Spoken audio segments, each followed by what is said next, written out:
back to my lab and use the satellite to scan the Earth for thermal anomalies. I'm already on it. I'm sorry, That shit is clean. Black suit. Black suit Superman.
It's too late.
We said 2 hours left. Flash rewound the movie when he went back in time.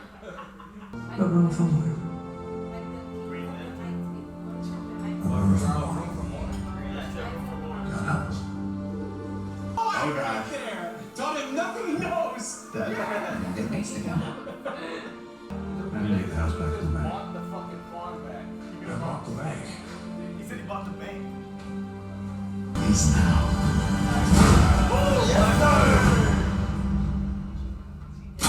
Eye for an eye. You said you're His name is Bruce Wayne.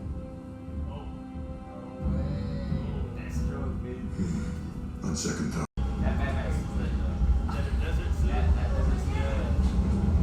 Isn't that right? Batman. Besides, who's gonna give you a reach around? Anyway. And son, they call me the Martian Manhunter.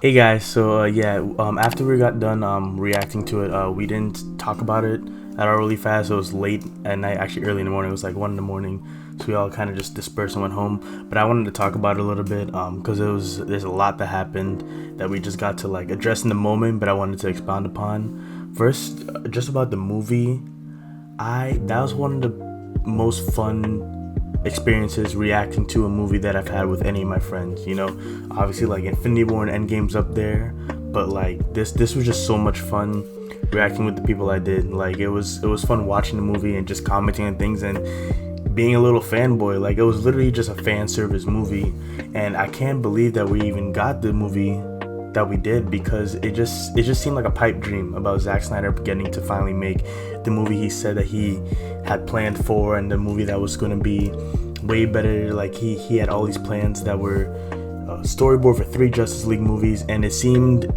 like a pipe dream. And the fact that we even got one of them that was this length of time, it's speechless to me that it actually happened, and it was good quality, and the amount of budget they put into the movie to remake it, for it to not be released in theaters, it just seems like all the stars aligned just for this movie. And I think it's without a doubt to say that this is way better than the theatrical cut. This is way better than the other version.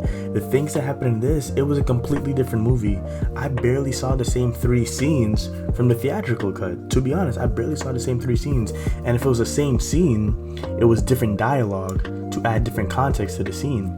So there's so much that was, I didn't realize how much they literally took Zack Snyder's film out of his own film. Like they literally took his film out of his film.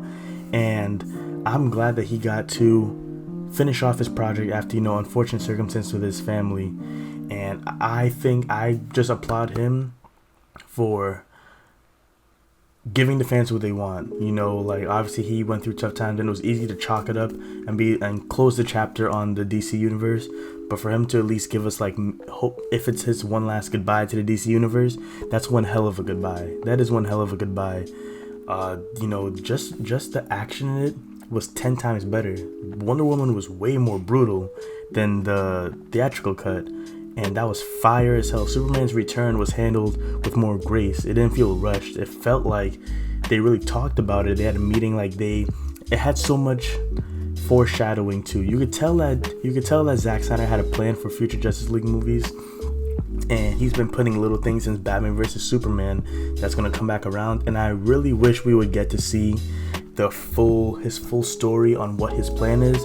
We probably won't get it, but I wish that we would. I really do, because it seems like that's a film series I would want to see, where Superman, more injustice-y like the Injustice games, and the storyline of Superman going bad, Darkseid kind of taking him over, maybe introducing Brainiac, you know what I mean?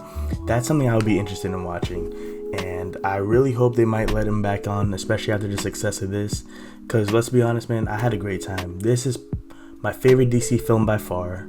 It's probably my favorite Zack Snyder film. I don't know, I really like 300, but it's probably my favorite Zack Snyder film.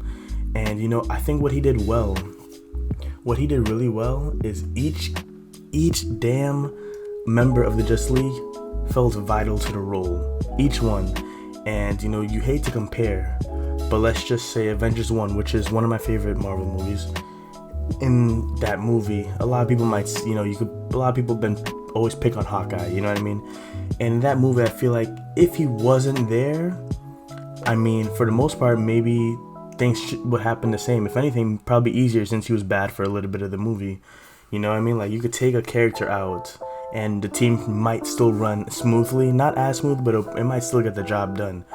And, I feel like in this movie, there's no Hawkeyes, if that makes sense. Like, I feel like Zack Snyder did such a good job of really giving everybody a very, very vital role in the success, to the point where I could pull out one person and they probably lose. And that's great. That's great storytelling with a superhero genre of this sort of combining many talents, where you look at everyone and you're like, yeah, if I'm missing them, we can't do this. First off, what Josh Whedon did with Flash, unforgivable. That was terrible. Seeing what they had cooped up, and he chose to release that shit? Nah, that's unforgivable there. What he let Flash do, Flash's moment at the end is on the lower side of a Mount Rushmore list of great superhero moments of all time. It's on the lower side of the Mount Rushmore list. Up the list, you have Cap picking up the hammer. You have him saying "Avengers Assemble," the portal scenes. You know what I mean? Up around that list, you have this scene, because that scene was freaking great. That scene was beautiful too. It was visually beautiful. It was all the stakes were at its highest, and he was the vital piece on saving the day. He couldn't have a bigger role compared to what he had in the theatrical cut. And they did that man justice, no pun intended. They did that man justice. And that by far is a scene that stuck with me probably for the whole movie. Like, that's a scene that even after the movie I kept thinking about how well they did that scene, how well they did the character, and how they literally made this man not just the joke of the movie, not just the man to crack the jokes, and he became the hero. They lost, and Flash is the hero of the movie. Man, like that right there it's up there on the list of greatest superhero moments. And it wasn't even in a theatrical cut movie. Anyways, I appreciate you guys for watching. I appreciate you guys for all the new subscribers and stuff. Stick around for more reactions coming soon. That was our first group reaction. There'll definitely be more group reactions for bigger movies, you know, maybe like a Godzilla vs. Kong or Mortal Kombat. Definitely Suicide Squad when the new Suicide Squad comes out later on in the year. But, you know, we got more reactions coming out, finishing Falcon and Winter Soldier. We got Loki series coming up soon, so we got a lot more reactions in store. This was a great first group reaction. Appreciate the guys for sticking with me through 1 a.m. and stuff. But be sure to comment down below what you thought of the movie, what you thought of the possible restoring the Snyderverse, which I hope happens. It's probably not going to happen. But let me know, what is your opinion on the movie? Is it live up to the hype? Does it disappoint? Was the length of time too much for you? Because I know it was for some people. But just let me know what you guys think. I appreciate all you guys for watching. Go ahead and like, subscribe, comment down below. Hit the notification bell to get notified whenever there's a new video coming up. And just join the squad. So, as always, I'm Jay, and this is just my point of view.